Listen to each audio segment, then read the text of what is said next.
Bonjour à toutes et à tous et merci d'être avec nous pour cette émission.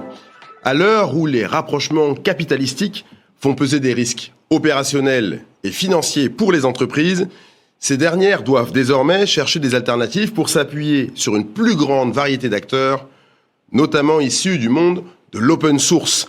Comment s'assurer que l'organisation reste autonome et conserve son destin informatique en main ? C'est la question à laquelle nous répondrons tout au long de cette émission. Et pour cela, nous sommes avec 3 invités. Nous sommes avec Rana Kanafer. Rana, bonjour. Bonjour tout le monde. Rana, vous êtes SVP Telco Cloud chez Orange International Networks. Nous sommes également avec Jean-Laurent Philippe. Jean-Laurent, bonjour. Bonjour. Jean-Laurent, vous êtes CTO Intel EMEA. Et enfin, David Zeghedi. David, bonjour. Bonjour. David, vous êtes CTO chez Red Hat. Alors peut-être avant qu'on commence, alors Intel, pas forcément besoin de vous présenter. Par contre, Rana, Orange, on sait que c'est une très grande entreprise. À quoi ça correspond, Orange International Networks, pour ceux qui, comme moi, l'ignorent ? Alors, Orange International Network est une division au sein d'Orange qui construit, opère tous les réseaux internationaux et locaux, en fait, pour pour gérer nos trafics, pour nos clients et pour nos besoins internes. David, rappelez-nous qui est Red Hat. Alors Red Hat est un éditeur logiciel américain, bien présent en Europe de par les développeurs, basé sur de l'open source, et donc on vend du socle d'infrastructure. C'est pour héberger des applications sur le cloud ou en data center. Bon, on va en parler, mais une première question justement pour David et Jean-Laurent. Pourquoi est-ce qu'on parle de souveraineté et d'autonomie aujourd'hui, et comment aujourd'hui vous abordez ce sujet avec vos clients et vos prospects ? Jean-Laurent. Absolument. La souveraineté est un des sujets qui revient le plus souvent dans nos discussions avec, non pas nos clients, puisque nos clients sont principalement des vendeurs de machines, mais avec leurs clients, et on interagit énormément avec eux. Et ils ont besoin aujourd'hui, qu'ils soient gouvernement ou qu'ils soient entreprise, d'avoir une certaine souveraineté. Alors qu'est-ce que la souveraineté ? Je ne vais pas rentrer dans le débat, mais on va dire que c'est au moins être sûr que les datas dont ils ont besoin pour extraire les informations, pour faire tourner leur business, sont disponibles, ainsi que les systèmes de stockage, ainsi que les systèmes de calcul. Ainsi donc, il faut absolument qu'ils trouvent une solution pour être le plus autonome, souveraineté égale autonomie, et qu'ils aient le plus de solutions interopérables. Donc, pour ça, il faut des solutions hardware qui soient, on va dire, non pas génériques, mais qui puissent être en provenance de différentes sources, et des solutions logicielles, OS et autres solutions, qui soient le plus open possible. D'où notre collaboration extrêmement proche avec Red Hat. Quel genre de discussion, justement, vous avez, Jean-Laurent a donné déjà un panel assez large. Comment est-ce que vous parlez d'autonomie avec vos clients et partenaires aussi ? Alors je vais rebondir sur ce qui a été dit, c'est principalement des problématiques de contrôle, d'approvisionnement sur le matériel et le logiciel. Parce qu'aujourd'hui, quand on parle de souveraineté, et notamment en Europe, où on a la chance, en tout cas existe un certain nombre de règles de conformité et de compliance, il y a cette problématique de réversibilité, de résilience, c'est-à-dire qu'on doit pouvoir changer de fournisseur. C'est très important, notamment sur le cloud. C'est un élément capital, donc qui tend à mettre un petit peu un barycentre vers le cloud privé, parfois au profit du cloud public. Donc on a ses propres infrastructures, ses propres logiciels. On doit savoir ce qui est déployé, ce qui est installé, et avoir une certaine notion de transparence et d'observabilité. Donc comme on est un acteur de l'open source, leader dans ce domaine, et comme évidemment Intel est leader sur la partie compute, serveur, c'est un mariage naturel dans ce type de discussion. On parle beaucoup de souveraineté sur la partie plateforme, on en dira peut-être un mot avec vous. Pour vous, Jean-Laurent, cette souveraineté, elle est davantage aussi sur une question de données. Pourquoi ? Absolument. Comme je disais, les données, elles sont l'élément essentiel de la compétence et de la compétitivité d'une entreprise. Un gouvernement va avoir des données qui lui sont propres, il va vouloir les protéger, elles sont très importantes, mais une société, elle a des informations qui lui sont aussi très importantes, qui contiennent de la propriété intellectuelle ou qui contiennent des informations qui leur permettent d'avancer plus vite et par rapport à leur compétition. Donc, il faut absolument que les données soient bien gérées. Il faut qu'elles soient protégées, d'où des solutions d'encryptage, qu'elles soient encryptées d'un bout de la chaîne à l'autre. On appelle ça at rest, quand elles sont stockées, en transit, quand elles vont aller être computées, calculer, et puis bien sûr au moment du calcul. Et on le sait, c'est au moment du calcul que le risque est relativement élevé, parce que la donnée est forcément en mémoire d'une certaine manière, elle est visible. Si quelqu'un veut essayer de l'attraper, il pourrait. Donc, avec certaines technologies qu'on met sur nos processeurs de type Xeon 6, qui sont disponibles aujourd'hui. On n'en voit pas souvent d'ailleurs. Non, c'est assez intéressant. Celui-là est le dernier, donc je vous le montre parce que c'est très très rare que les gens voient à quoi ça ressemble. Sur des technologies d'encryptage, avec des solutions de type Red Hat, on est capable de garantir que les données vont arriver dans une enclave mémoire où elles sont absolument sécurisées et où seule la VM ou le container seront capables de voir les données. Donc personne autour ne peut les attraper. Et c'est ça qui est super important aujourd'hui pour que les données soient sécurisées. Ça, c'est intéressant ce que vous venez de dire. C'est vrai qu'on rappelle jamais que les solutions open source, d'ailleurs en préparant cette émission, on s'est rappelé que, et vous avez rappelé David, que ces solutions open source, elles sont quand même dans différents endroits aujourd'hui, chez des opérateurs, dans une partie des mobiles qu'on utilise. Ce sont des solutions sécurisées également. Est-ce que vous pouvez nous réexpliquer le rôle que vous avez dans toute cette chaîne et comment vous contribuez justement à sécuriser les workflows et les data? Oui, bien sûr, il y a un préconçu qui consiste à dire, parce que le code est open source et visible de tous, il serait potentiellement moins sécurisé. C'est plutôt l'inverse. C'est qu'en fait, il est plus challengé, il est plus scruté, et donc il est par définition plus sécurisé que du propriétaire. Donc, nous, Red Hat, notre problématique, et de par les clients qu'on adresse, dans la défense, dans les télécoms, dans la banque, c'est d'abord d'avoir un niveau de sécurité maximal, avec des problématiques de chiffrage qu'on a évoquées, qu'elles soient matérielles ou qu'elles s'appuient sur du logiciel. Et ce qui a été évoqué est intéressant parce que aujourd'hui la souveraineté, il y a un aspect FinOps qui est assez important, c'est-à-dire faire de la souveraineté, ça coûte cher. Donc on est souvent sur du mutualisé. Et donc la garantie de souveraineté dans des environnements mutualisés, c'est le type de technologie qui a été évoqué, c'est-à-dire d'avoir son enveloppe, son enclave étanche par rapport à ses petits camarades. Donc nous, quand on discute avec l'écosystème en sens large, dont Intel fait partie, c'est prendre les besoins des clients spécifiques en termes de sécurité et les appliquer au plus grand nombre. Parce qu'on ne souhaite pas faire des enclaves pour des verticaux, c'est-à-dire faire une sécurité pour la banque, une sécurité pour l'automobile, une sécurité pour l'aéronautique. On a vraiment Même si avec les réseaux d'aujourd'hui, on peut. Enfin, les réseaux 5G, on peut faire des tranches. Voilà, on peut le faire, mais on souhaite qu'en termes de socle, on ait une normalisation de la sécurité, qu'on ait cette sécurité pour tout le monde, pour éviter d'avoir des failles dans le modèle. Juste encore un mot sur cette question de chiffrement. On sait qu'aujourd'hui, le fait d'avoir des données protégées de bout en bout, ça va commencer presque à devenir un impératif. Est-ce que les clients vous le demandent, les clients finaux, vous directement pas les clients, bien sûr, on comprend bien, mais est-ce que, encore une fois, ce sont des discussions que vous avez, est-ce que ce sont des choses que vous demandent les clients finaux aujourd'hui de plus en plus? Oui, complètement. Je dirais la base, c'est de ce qu'on dit venir avec ses propres clés. C'est-à-dire que plutôt d'avoir une clé, il la met dans la serrure, on vient avec sa propre clé et on ouvre son appartement pour rentrer à l'intérieur. Donc ça, c'est vraiment une problématique. Donc pour la data, pour les flux, pour l'écosystème de système d'information en règle générale. Et il y a une autre demande qui commence à arriver, mais plutôt sur les très grands comptes, qui est le fait de dire je fais de l'encryption avec des technologies qui ont 10-15 ans. Qu'est-ce qui me garantit qu'avec l'informatique de demain, donc le quantum, je ne vais pas pouvoir casser ces types de chiffrement. Donc l'intérêt, c'est que sur les technologies qu'on propose en collaboration avec nos partenaires, on fait ce qu'on appelle du post-quantum encryption, c'est-à-dire qu'on a une sorte de garantie que si demain n'importe quelle entité peut se payer un quantum computer, ce qui, rassurez-vous, n'est pas encore le cas, mais dans 10-15 ans, ce qui a été encrypté aujourd'hui ne sera pas cassable dans 10 ans. Donc c'est les deux niveaux de discussion qu'on a entre la sécurité en tant que bonne pratique et se prémunir demain plutôt pour les grands comptes qui ont les moyens et d'avoir une encryption qui est post-quantum ready. C'est une approche qui est la vôtre aussi, j'imagine? Oh, absolument. Et on encourage extrêmement fortement tous nos clients finaux à mettre en place une technologie d'encryptage post-quantique. J'aimerais rajouter une toute petite information. On sait qu'à une certaine époque, la solution la plus simple pour que les données ne soient pas accessibles, c'était de les garder à l'intérieur d'un coffre-fort. D'accord? Donc, le plus simple, un data center qui n'est connecté à rien, on est sûr que personne ne va aller chercher les données. Aujourd'hui, avec les technologies sur les processeurs Xeon d'Intel, avec les technologies de type Red Hat, on a des solutions qui marchent on-prem et sur le cloud. On fait du cloud hybride complètement sécurisé.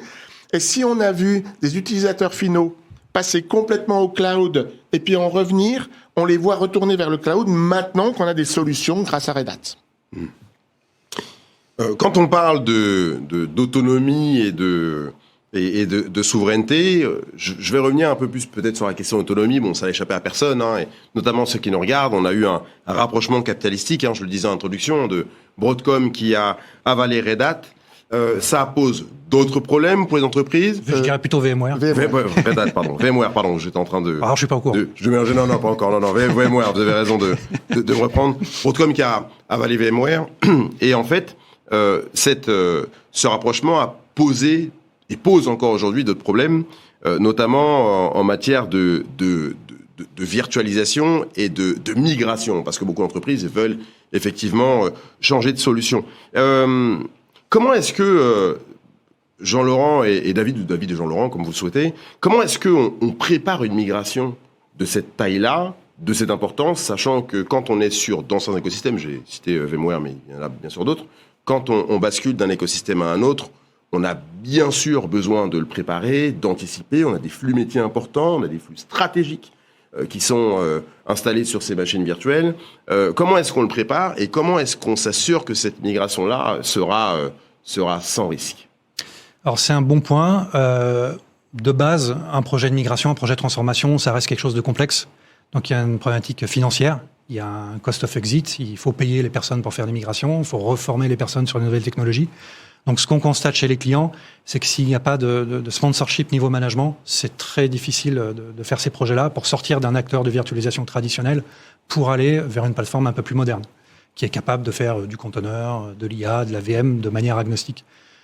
Après, ce qui se passe aussi, c'est que ce qui marche bien, c'est une fois qu'on a le sponsorship au niveau management, c'est d'identifier parmi les gens qui managent les anciennes plateformes ceux qui sont plus propices au changement et qui vont être en gros les champions de la transformation dans l'organisation. Et une fois qu'on a ces acquis-là, une fois qu'on a balisé un petit peu ce chemin-là, ça reste des projets de migration classiques. Il y a de l'outillage. On est capable aujourd'hui chez les clients de migrer de 1000 à 1500 VM par mois quand toutes les planètes sont bien alignées. Mais évidemment, il faut baliser. Plus on prépare, comme tout projet, plus on prépare en amont, mieux ça se passe derrière en exécution. Ces chiffres-là n'avaient pas été préparés lors de la discussion, mais je voulais donner juste un exemple. Avec Red Hat, on a accompagné la migration d'un client de VMware vers Red Hat. Il avait 7000 VM, ça a été fait en 9 mois. Oui. Alors, 9 mois de migration, plus toute la zone de préparation. Oui. Mais David disait 1000, 1500 par mois. Oui. Bon, on n'est pas tout à fait là, mais c'est réel et c'est pas du marketing. D'accord, donc on est sur des chiffres concrets et surtout, ça fonctionne. C'est ce qu'il faut quand même répéter. Et surtout, on n'est pas dans des projets de 2 ans, 3 ans. Non, et je dirais que une des choses positives, les retours qu'on a, parce qu'on a maintenant 1 ou 2 ans de retour d'expérience, c'est que il y avait une difficulté de la part des directions informatiques de faire évoluer, souvent quand on a des administrateurs systèmes sur des socles un petit peu anciens, les faire évoluer vers des nouvelles technologies, c'est pas toujours facile en termes de gouvernance. Et là, ce type de projet de migration, c'est-à-dire qu'on change pas l'enveloppe de l'application en tant que telle, mais on est sur des nouveaux outils, donc ça amène vers le DevOps, ça amène vers des nouvelles pratiques, tout en gardant les applications au format actuel. Et ça, c'est un avantage, je dirais, indirect, qui a été remonté par beaucoup de clients. Comment est-ce que c'est... Pardon, vous vouliez compléter ? Je voulais juste rajouter un tout petit truc. Bon, allez-y. Tout à fait ça.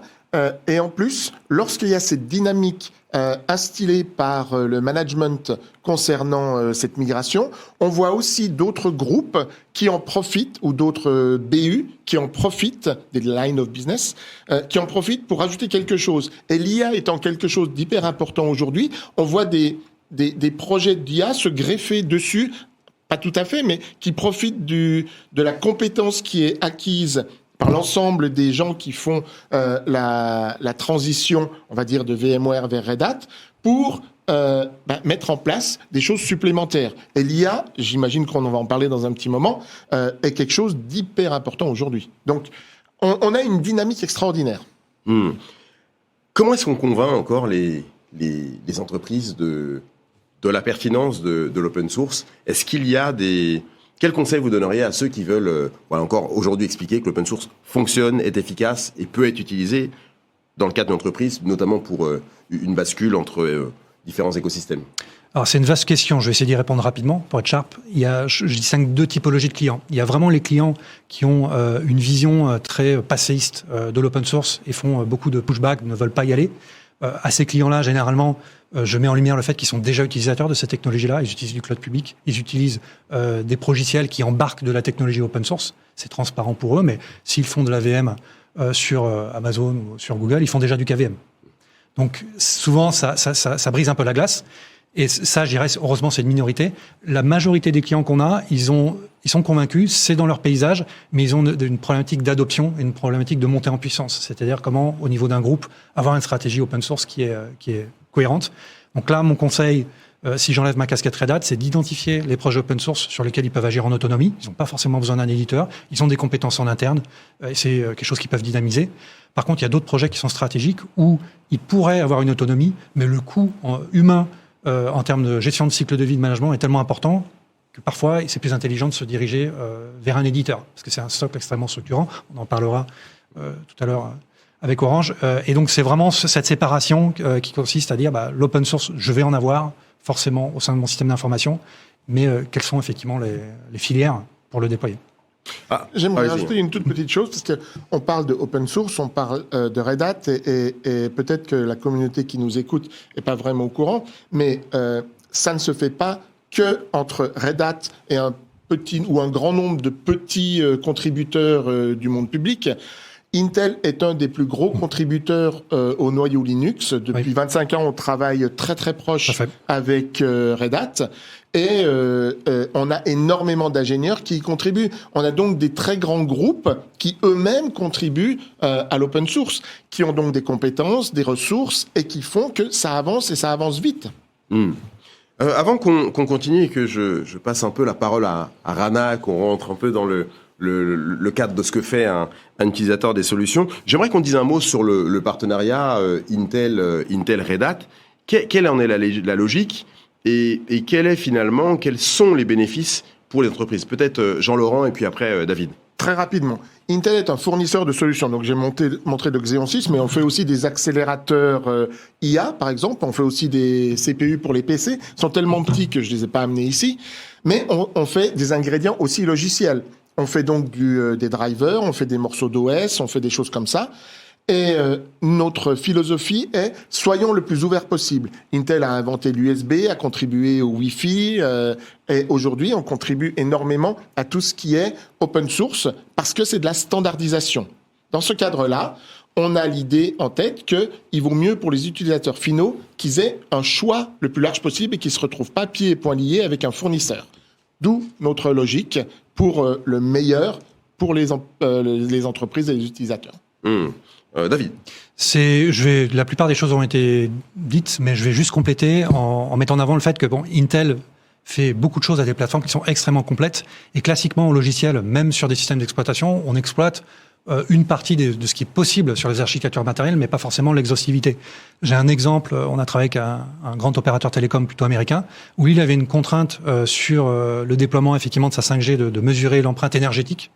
J'ai une application qui fait du vRAN pour de la 5G, combien ça consomme en termes de watts.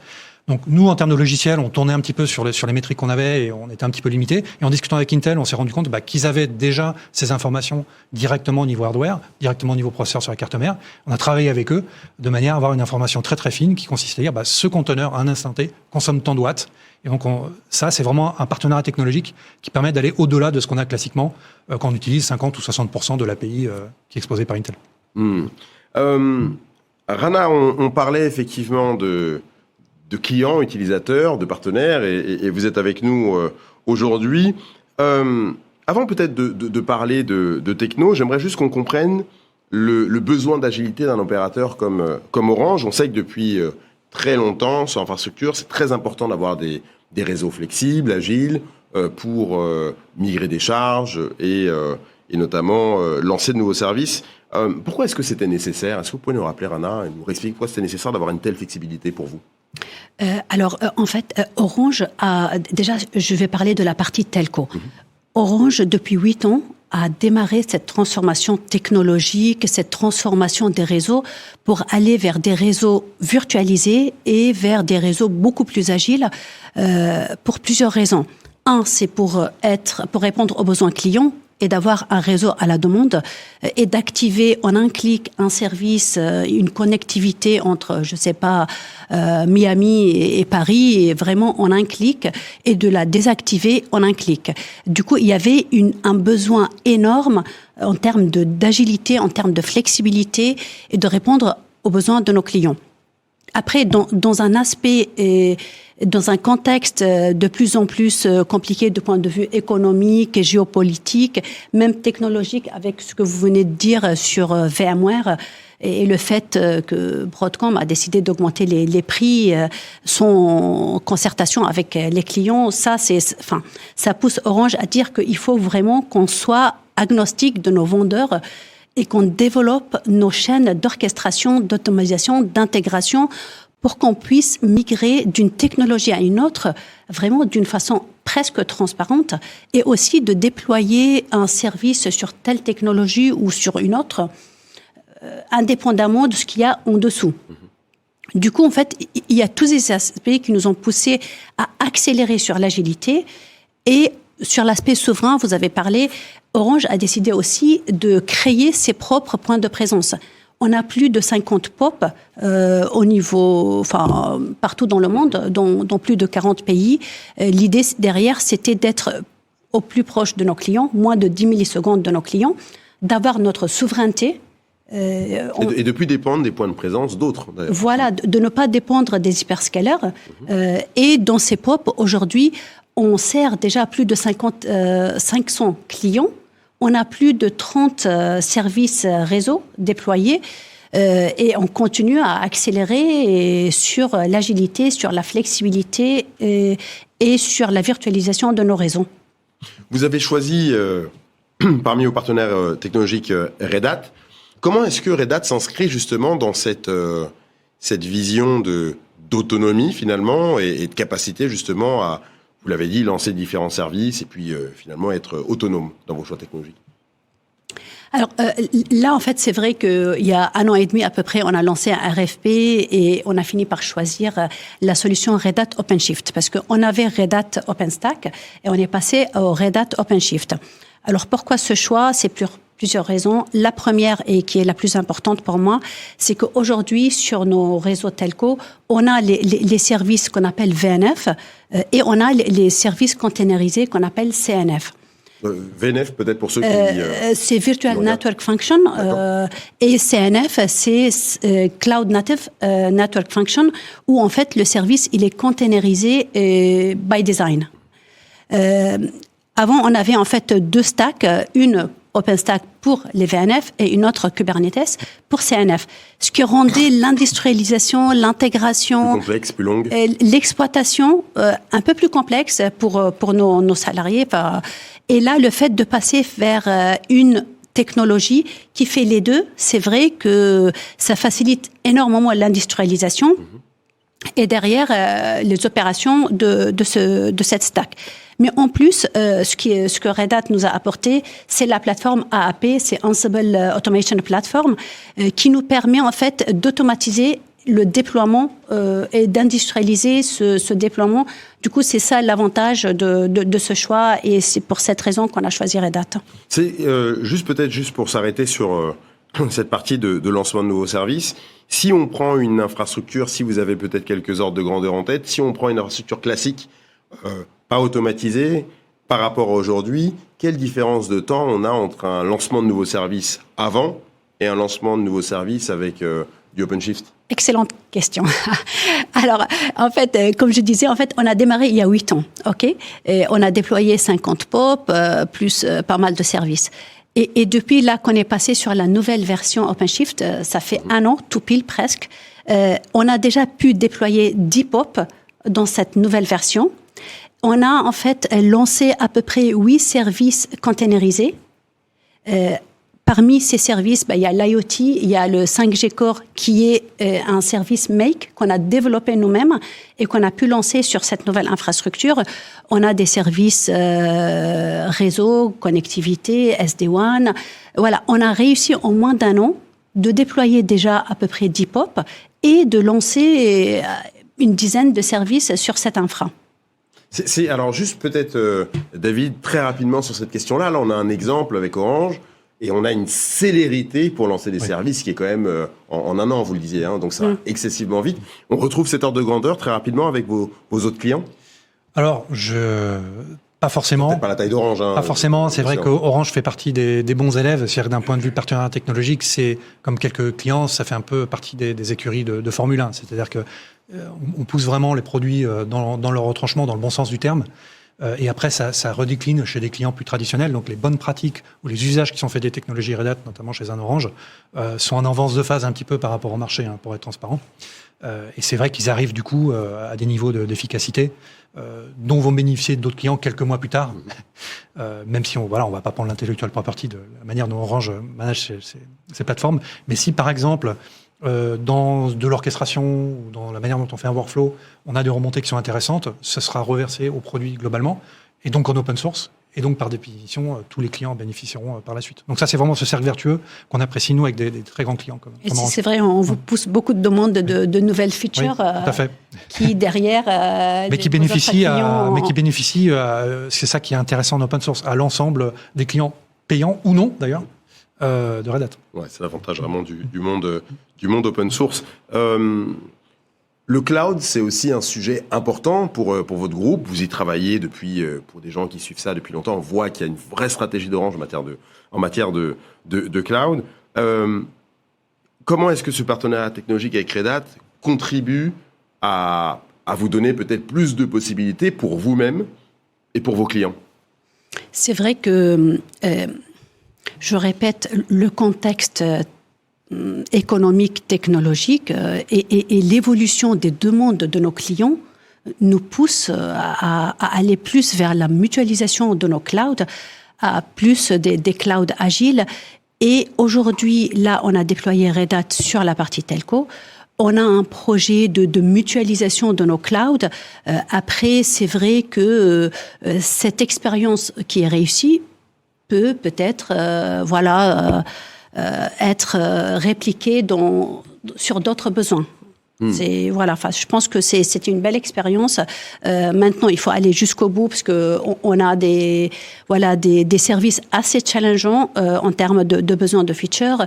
On a une migration qui a démarré de notre version 1 sur cette nouvelle version Red Hat. On utilise l'outil MTV, mais qu'on a besoin encore d'ajuster pour qu'il réponde à nos besoins end-to-end, parce qu'on a développé notre chaîne d'orchestration et qu'il faut que cet outil entre dans cette chaîne d'orchestration pour faciliter la migration. Voilà, on a bien avancé, mais je peux dire qu'on est encore au début. Je pense que dans un an, on sera vraiment bien tranché sur tous les aspects, mais on est déjà sur sur un très bon démarrage. La cible, c'est grosso modo un an sur un projet de cette nature, enfin sur votre projet. Hein, oui, on se fixe un an pour migrer 50 POP, plus de 500 clients et plus de quarantaine de services. C'est ambitieux, mais... C'est ambitieux, mais bon, compte tenu du travail que vous avez déjà mené, j'imagine que ce sera smooth, comme on dit en bon français. En tout cas, je vous le souhaite. Dans cette logique, et peut-être une question supplémentaire sur le fait de travailler aujourd'hui avec un Red Hat, ça veut dire qu'aujourd'hui, ça vous donne aussi d'autres possibilités. Vous l'avez dit en partie, mais j'aimerais qu'on s'arrête un peu dessus. C'est-à-dire qu'aujourd'hui, en open source, vous pouvez développer des choses vous-même.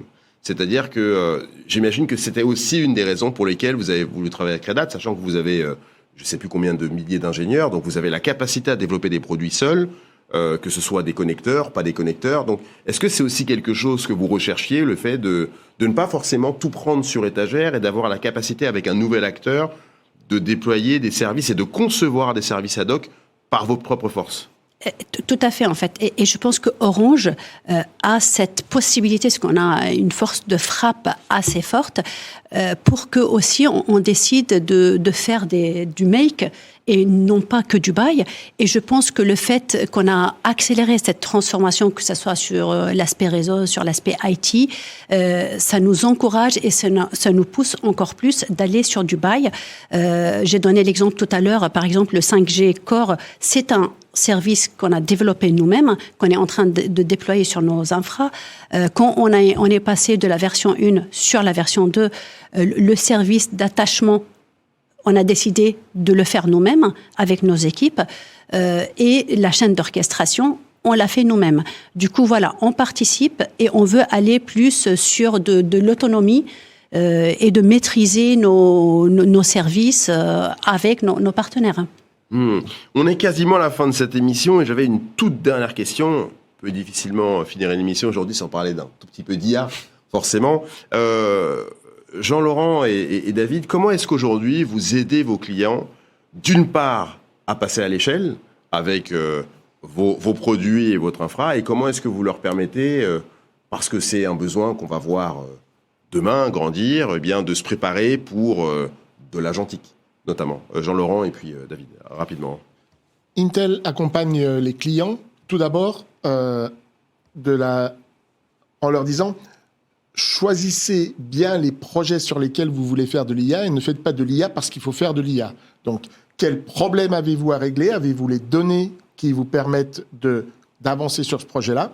Et ensuite, on les aide. Et surtout, on se rend compte que s'ils peuvent utiliser des LLM qui existent déjà, voire des SLM, des Small Language Models, et qu'ils ont déjà toute une infrastructure qui est en place, puisque des processeurs Xeon dans des serveurs, il y en a vraiment énormément dans les data centers, et ces processeurs sont déjà capables de faire de l'IA efficace. Ainsi donc, quand on veut faire du RAG ou des solutions comme ça, il n'y a pas forcément besoin de racheter du hardware. Et c'est ce qu'on dit aux clients, posez-vous les bonnes questions. Que dois-je régler comme problème? Est-ce que j'ai les données? Et dans un certain nombre de cas, j'ai déjà le hardware. À l'edge, avec, par exemple, des laptops qui sont capables de faire de l'IA locale, ou des Xeon dans les data centers qui peuvent faire de l'IA locale. Certes, si on est un gros acteur, on a peut-être besoin d'accélérateurs spécifiques, comme ceux que j'ai montrés, mais globalement, il faut se poser les bonnes questions, et il y a des solutions, et on est là pour les aider.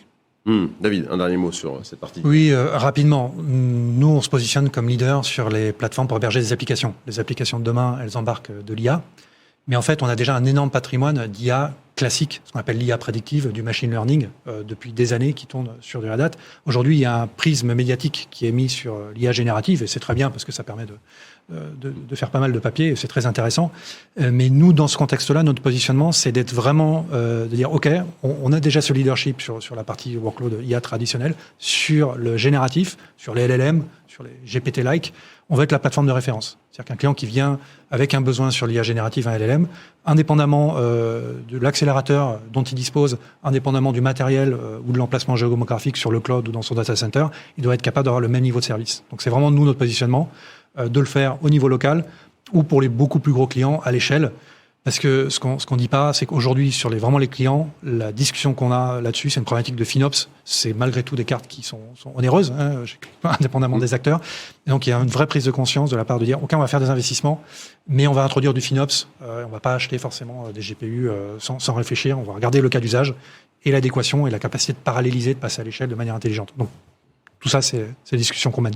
Voilà des mots de bon sens pour finir cette émission. Merci Rana, merci David. Merci Jean-Laurent, merci à vous de nous avoir suivis. Je vous souhaite une excellente journée et je vous dis à bientôt.